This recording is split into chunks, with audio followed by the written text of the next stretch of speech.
हाल ही में प्रधानमंत्री नरेंद्र मोदी ने अपने मन की बात कार्यक्रम में नरसापुर के नरसापुरम लेस क्राफ्ट की सराहना की है। यह आंध्र प्रदेश के नरसापुर से संबंधित है, जहां स्वयं सहायता समूहों द्वारा इसे बनाया जाता है। यह पारंपरिक हस्तकला महिलाओं की आजीविका और स्थानीय कला का महत्वपूर्ण उदाहरण है।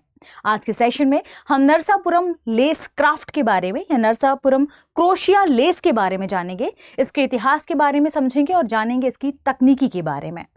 यह आखिर इतना प्रसिद्ध क्यों है, इसे कब जीआई टैग दिया गया है, विभिन्न तथ्यों पर चर्चा करते हुए आज के सेशन में हम आगे बढ़ेंगे।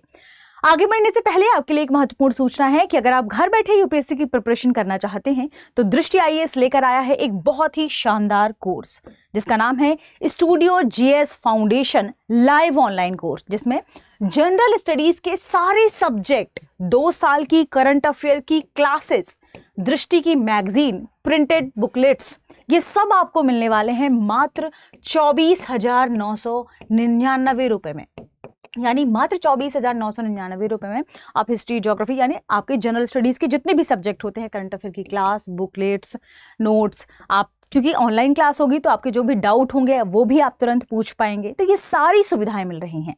अब इसकी सबसे खास बात कि ये आपको तीनों लैंग्वेज में मिलेगा, यानी हिंदी, इंग्लिश और हिंग्लिश। हिंग्लिश मीन्स आपको क्लास दी जाएगी हिंदी में, पढ़ाया जाएगा हिंदी में, और आपको नोट्स मिलेंगे इंग्लिश में।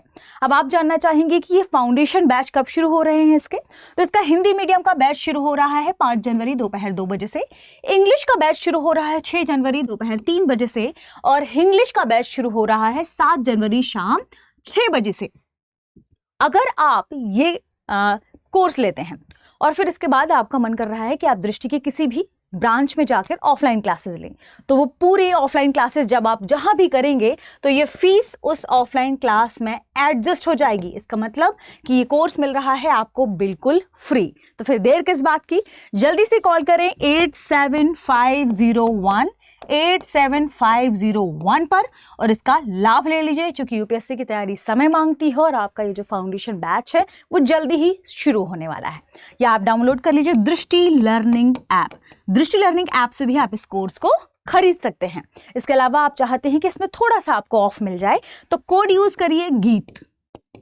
आप गीत कोड यूज करेंगे तो आपको इसमें थोड़ा सा कंसेशन और मिल जाएगा।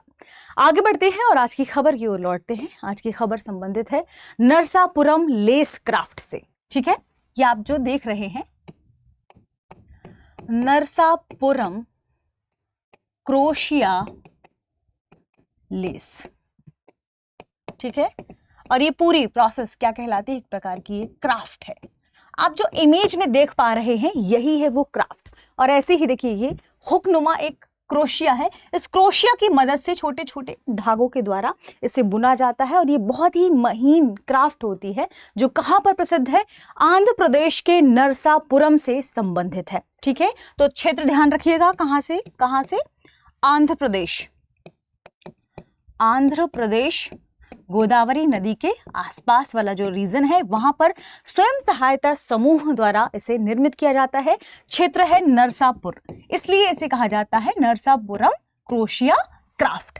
ठीक है, कब से इस तकनीक का, यानी अगर हम इसकी हिस्ट्री के बारे में चर्चा करें कि ये कब से इसकी शुरुआत हुई, तो माना जाता है 1844 से इसकी शुरुआत हुई थी। 1844 से इसकी शुरुआत मानी जाती है, इस रीजन से ये संबंधित है। ठीक है, ये आंध्र प्रदेश की प्रसिद्ध हस्त निर्मित आप कह सकते हैं कि क्रोशिया कला है, जो इस शहर की गोदावरी नदी के जो तट वाला रीजन है या गोदावरी नदी के आसपास, तट के आसपास जो महिलाएं रहती हैं उनके द्वारा इस क्राफ्ट को निर्मित किया जाता है। इस कला में रंग बिरंगे धागों से सजावटी वस्तुएं बनाई जाती हैं। ठीक है, तो ध्यान रखिएगा, रंग बिरंगे धागों का इस्तेमाल करके सजावटी वस्तुएं बनाई जाती हैं, वस्त्र आदि बनाया जाता है, टेबल क्लॉथ बनाया जाता है। इसका इस्तेमाल किया एक खास कला है जो बहुत विश्व लेवल पर भी प्रसिद्ध है। ठीक है, तो जब हम बात करते हैं भारतीय अकाल के समय की, 1929 की हम महामंदी की बात करें, ऐसी कठिन परिस्थितियों से निकलकर भी इसने अपना अस्तित्व बनाए रखा है, इसलिए ये और महत्वपूर्ण हो जाती है। ठीक है, 20वीं सदी के आसपास शुरुआत के जो वर्ष रहे हैं 20वीं सदी में, उस समय गोदावरी क्षेत्र के आसपास इस रीजन में लगभग 2000 से भी ज्यादा वुमेन्स इस कला से जुड़ी रही हैं। इसलिए माना जाता है कि इसकी सामाजिक और सांस्कृतिक महत्वता ज्यादा उजागर करती हैं। ठीक है, तो इसकी माना जाता है कि ये इसकी सामाजिक व सांस्कृतिक महत्व को स्पष्ट रूप से दर्शाता है कि 20वीं सदी तक इतनी महिलाएं इस क्राफ्ट से जुड़ी रहीं। तकनीक की बात करते हैं, इसमें बारीक सुई या आप कह सकते हैं बारीक सूती धागों का प्रयोग किया जाता है। इसे आप थोड़ा सा समझिए, बारीक सूती, ठीक है, धागों, सूती, छोटे छोटे बारीक सूती धागों को नाजुक क्रोशिया के माध्यम से, सुइयों के माध्यम से इसे बुना जाता है। ठीक है, इसकी मदद से इसे बुना जाता है और इसमें जो आप कहेंगे कि डिजाइन बनाई जाती है वो काफी जटिल होती है। तो जटिल लेस संरचनाओं का निर्माण किया जाता है इससे, जटिल लेस संरचनाओं का निर्माण किया जाता है सूती धागों के माध्यम से, क्रोशिया की मदद से। ठीक है, ये इसलिए इंपॉर्टेंट है क्योंकि बहुत मैक्सिमम ऐसे क्षेत्र हैं जहां पर ये लगभग लुप्त हो चुकी है और ये पर्टिकुलर रीजन से संबंधित, यहाँ की महिलाएं स्वयं सहायता समूह ये कार्य करता है, इसलिए काफ़ी ये फेमस है इस रीजन में। इसे वर्ष 2024 में GI टैग भी प्रदान किया गया है। कार्यविधि को यदि हम देखें तो कारीगर एक ही क्रोशिया, उसमें ऐसे आगे हुक नुमा संरचना होती है। जो क्रोशिया होती है ना वो कुछ इस तरह होती है, आगे ऐसे हुक बनी रहती है। एक ही क्रोशिया से जो कारीगर है उस धागों का इस्तेमाल करके नाजुक क्रोशिया से सुइयों की मदद से जटिल लेस संरचनाएं बनाती हैं और ये काफी सुंदर होती हैं। ठीक है, और इसमें लूप्स का निर्माण भी करती हैं और इंटरलॉकिंग स्टिचेस भी बनाती हैं। लूप्स का निर्माण करते हुए क्या करते हैं, इंटरलॉकिंग स्टिचेस। ठीक है, इंटरलॉकिंग स्टिचेस, ये दोनों पद्धति ध्यान रखिएगा, एक तो लूप्स व इंटरलॉकिंग स्टिचेस। ठीक है, इसकी पद्धति से इस प्रकार सुंदर सुंदर डिजाइन के आकर्षक, जो आप कह सकते हैं वस्तुएं, इनका निर्माण करती है। अत्यंत सूक्ष्म और आकर्षक वस्तुओं का निर्माण इससे किया जाता है। मुख्य उत्पाद इससे क्या बनता है, परिधान यानी वस्त्र बनते हैं, साज सज्जा के सामान बनते हैं, डोइनी बनते हैं, तकिया के कवर बनाए जाते हैं, टेबल लिनन बनाए जाते हैं, टेबल लिनन जिन्हें हम कहते हैं, पर्स बनाए जाते हैं और सुंदर सुंदर जो दरवाजों में टांगने के लिए जिन्हें हम कहते हैं कि डोर या वॉल हैंगिंग, ये भी इसके माध्यम से बनाए जाते हैं। लैम्प शेड बनाए जाते हैं, काफ़ी फेमस है ये यूके में यानी यूनाइटेड किंगडम में, USA में, अमेरिका में और फ्रांस में। यहाँ से इसका निर्यात किया जाता है। तो आप कहिए कि इसका निर्यात कहाँ होता है, विश्व भर में इसका निर्यात किया जाता है। ठीक है, उत्पत्ति और आपने चूंकि आपने कहा मैम आप लिख, कभी कुछ बच्चे कहते हैं PPT में लिख के ले आइए हमारे लिए, हम स्क्रीनशॉट ले लेंगे, तो आप इसे स्क्रीनशॉट इसका ले सकते हैं। जो अभी मैंने डिस्कस किया वो सब इसी में लिखा हुआ है। इस कला ने 1899 की भारतीय काल, 1929 की महामंदी जैसी बड़ी आपदाओं का सामना करते हुए अपनी पहचान बनाए रखा।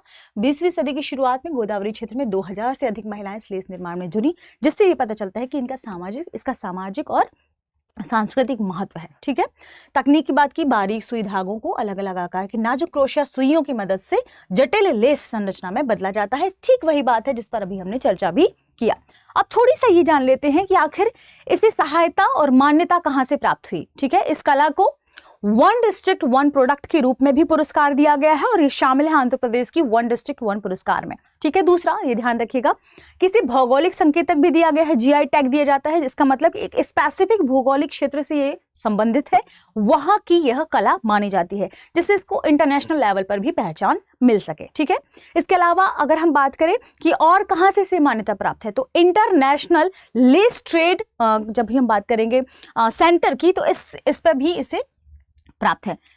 इंटरनेशनल लेस ट्रेड सेंटर,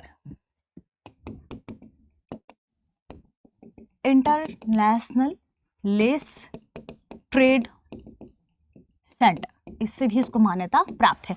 इसके अलावा ध्यान रखिए, exports promotion council for handicrafts, इससे भी इसे मान्यता प्रदान की गई है। हस्तशिल्प निर्यात संवर्धन परिषद, ये भी इसका सहयोग करता है। और अब आप पूछेंगे कि ये इस EPC एच, ये क्या है? Exports promotion council for handicraft. हस्तशिल्प निर्यात संवर्धन परिषद क्या है? यह वस्त्र मंत्रालय के अंतर्गत एक वैधानिक संस्था है। इसका उद्देश्य है भारतीय हस्तकला को अंतरराष्ट्रीय बाजारों में बढ़ावा देना। तो ये कुछ इंपॉर्टेंट फैक्ट थे इसके बारे में जो आपको नोट कर लेना है। कार्यविधि भी हमने देखी कि लूप्स और इंटरलॉकिंग स्टिचेस ये सेम वही चीज है। स्क्रीनशॉट ले लीजिएगा ताकि आपको पढ़ने में आसानी हो। अगर आपको पीडीएफ चाहिए तो आप कमेंट में बताइएगा, हम इसकी पीडीएफ आपको टेलीग्राम में दे देंगे। अब एग्जाम की तैयारी को और बेहतर करने के लिए हमारे चैनल को लाइक, शेयर और सब्सक्राइब करना ना भूलें।